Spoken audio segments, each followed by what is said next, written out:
Hello YouTube, Matthew back here with you today. I'm going to share yesterday's mail with you. It'll probably be a short 10-minute video.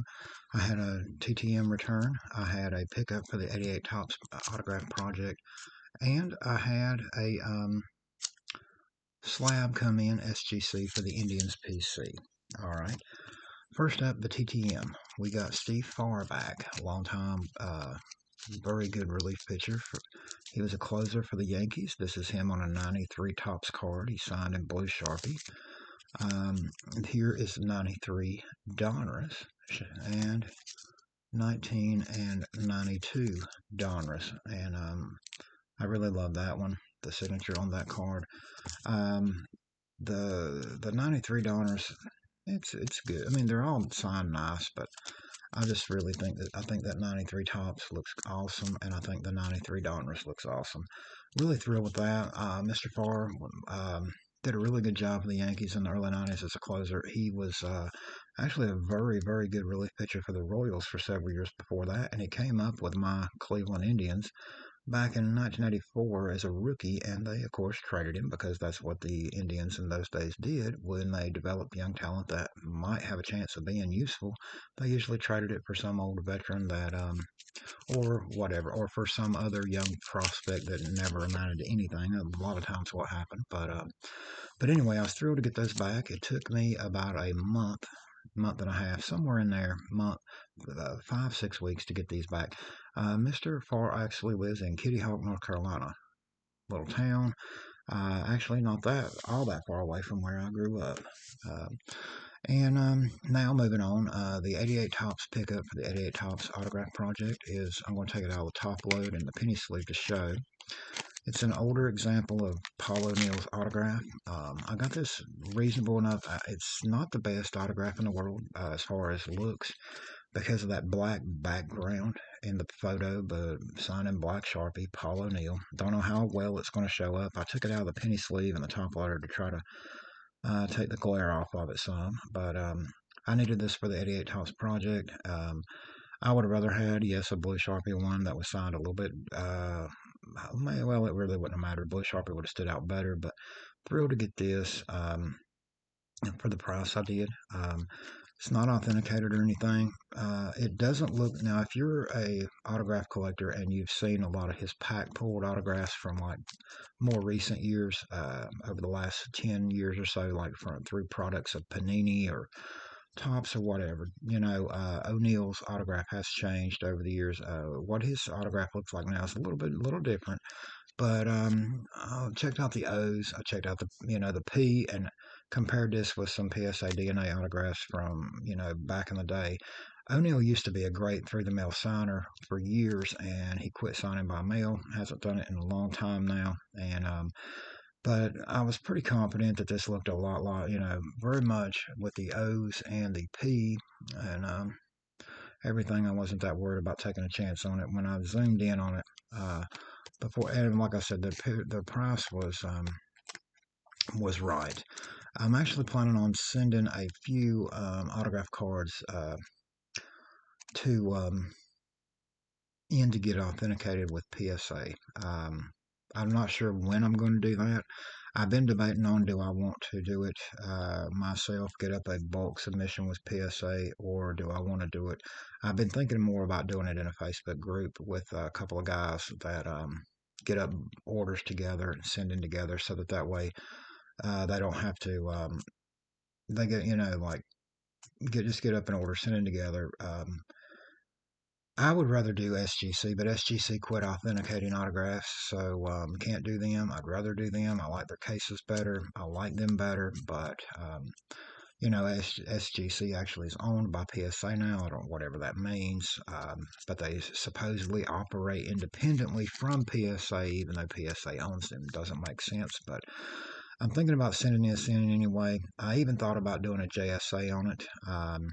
If it was to for any way be fake, I'm not out much, but I don't believe it's fake. I believe it's real. I believe this is one of his TTM returns because the seller I bought it from, or the guy I bought it from, I've dealt with a lot over the years, and I see no reason not to trust him. And This looks so much like several TTM O'Neal autographs that I've seen in groups from years ago.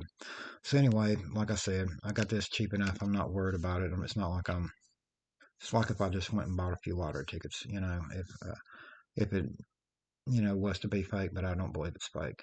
I'm pretty confident, and it'll hold a place in my set collected 88 Tops project, but feels a need. And like I said, I'm thinking about sending that in. If I did JSA, the only thing I hate about JSA, just so you know, if you ever want to send anything, JSA is a legit authentication service. They actually authenticated everything that SGC ever used to authenticate. They did it for SGC. SGC would put the autograph card in a slab, but SJSA was who authenticated the signature. I may send this to them. The only thing that they will do, they will put a sticker on the back of the card.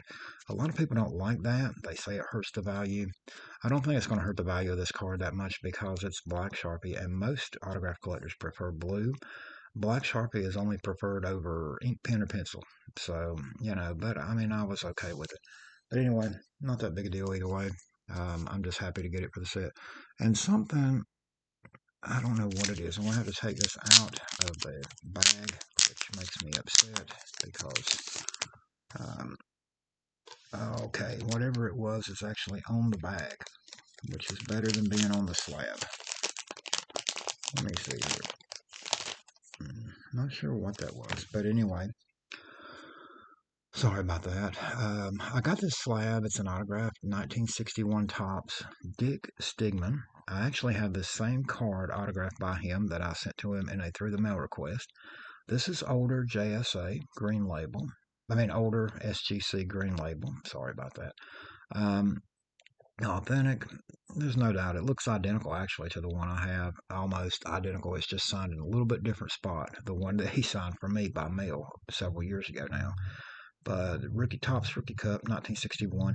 This goes nicely in my Indians PC. As if you've been watching my videos, just the other day I had a Ty Spence come in 1961 Topps autograph, and a couple of weeks ago I got a Frank Funk 1961 Topps autograph. So this almost looks like I'm trying to put together the Indians team set from that year, but actually I just, I thought I got it at a really good price. I was so thrilled with the price that I couldn't help but buy it. I almost felt like the guy was trying to force me to buy it from him. What I'm not happy about with this though, when it came, I'm not going to say for what I gave for it. I'm not going to I'm not going to say I wouldn't have bought it, but what I'm really disappointed in is when this showed up in the package. For one thing, it was not in a bag. Okay, not in a slab bag. I had to put it in one. But there is all kind of evidence like scuffs, scratches, residue, and the first thing that I got upset about when I got it out of the package, there was a big round. Now in the photos that I was sent of this, there was no stickers on the front or back. Also, though, the photos that I was sent of this were more at a distance and not up close. And I zoomed in, but in the photos I was sent, I couldn't really see this, and I didn't see these till I got it out of the bubble, the bubble wrap they put it in. But I don't know how good it'll show up on the video here, but there is what looks like some scuff marks on that is like residue that, and I tried cleaning this with eyeglass cleaner wipes, but same thing you could use for a computer screen, whatever, or phone screen, and it would not come off. There is some kind of residue here. There is a scuff mark scratch down the around the corner right there on the edge of the slab. It's not the worst thing I've ever seen, but it goes from the label all the way up down right there. There is several little scratches down here. There's a scratch right here. That is pretty bold. There's even, okay, scuff mark right there across the face of the card, and that's not on the card, it's on the slab. And I know somebody's going to say, well, you can resubmit it. Well, you know what? If I was looking to buy cards to submit to be put in a slab, for one thing, I wouldn't buy cards that were already slabbed. I would just be buying because I could get raw cards cheaper and then send them in to get them graded. I bought this because it was already authenticated.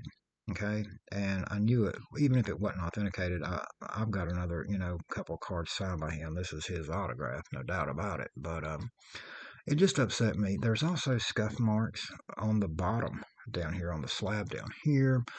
There is a residue up here where at one point in time somebody had a price sticker on the slab, and I don't understand why some sellers. These are the kind of this is the guy I got this from. I will not be buying anything else from in the future because if you don't take any better care, and I realize he might have bought it from somebody else like this already, but he didn't say anything to me about the slab being scuffed up, so he wasn't up front with it. And what that tells me is he's a younger guy that just don't really care. He doesn't know how to take care of his cards. If you're going to spend the money to get cards slab, spend a few dollars, pick you up some slab bags, and I mean it's just simple. The card goes down into the bag like such. Okay, and also I've never really showed it, but like the PSA cards I get, I use PSA slab bags. They actually say PSA on them. Beckett and they make bags though, like the one I'm using on this, pretty much for Beckett or SGC slabs, either one. But the this just makes me so upset because a lot of this residue and these scuff marks, if the guy had just kept the card in a bag, it wouldn't have happened because that's what the bags are for. They protect the card slab from getting scuff marks, but you know what? Store your cards proper too. A lot of people are bad to like just sling cards into a box or something. You younger collectors out there, take care of you know, then they can't understand why they can't get as much for something when they want to sell it. Well, I mean, for the price I gave for this, and it's going in my Indians PC, I'm not looking to resell it. So, and it's an autograph. That's why I wanted it. 61 tops. It's actually, the card itself is pretty decent centered for the time range and is in good shape. I really like it. Those are the reasons I bought it. But the slab being in rough shape just does not. Most of everything I've got is in great shape. But I put a lot of effort into taking care of my cards. And actually, I'm going to have to put another bag on this now because where I took the bag out because there was something that was on the bag. And I don't even know what that was. I scuffed up this bag. And see, I'm so particular that since the indentions on the bag, I'm so particular with my cards that I will put that in a new team bag. A new slab bag and throw that away. But anyway, so throw this old one away. But that was my pickup for the Indians PC. And happy with that. Again, like I got that at a really good price, but now I see why. When I see the scuff marks on it, on the slab and everything, I kind of understand why the guy sold it so cheap. It's really sold it cheap. But anyway, I was happy with the uh, return from Mr. Farr and happy to add that to that top set. Nothing major in this video, and that's why it's not as long a video. Thank you all for watching. I'll be back again soon with more videos.